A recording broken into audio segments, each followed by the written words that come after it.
Everyone, welcome to our last example on graphing radical equations, specifically square roots. So again, this is all about graphing using a table. There's multiple ways to graph these, but in this case we're going to use a table. So we're graphing y equals -2 times the square root of x plus 1 minus 3. Now, what we want to do is we want to pick x values that are greater than or equal to 0 for this problem, because we need a radical. We have a radical here, a square root, where the number has to be greater than or equal to 0. So x has to be greater than or equal to -1.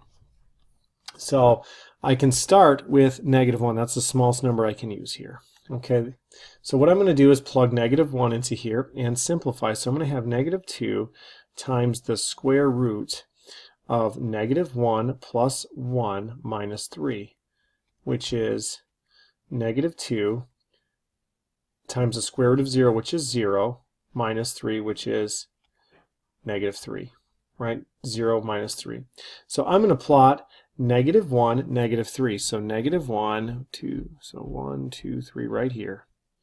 Now this graph is going to look differently than the other ones I graphed. It's going to open in a different way. It's going to be reflection because of that negative.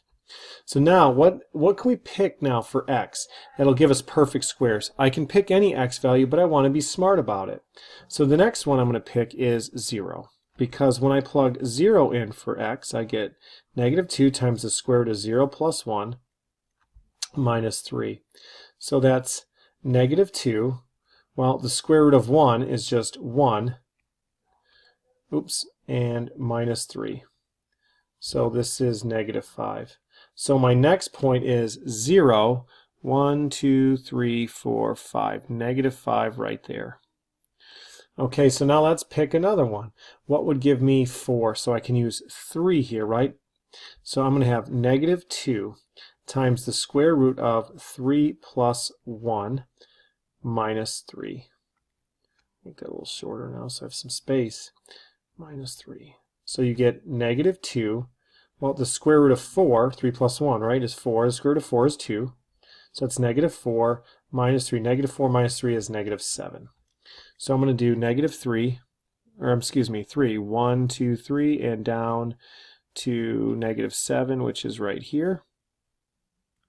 Okay, so if this is the smallest point I use, my graph is going to go like this. Okay.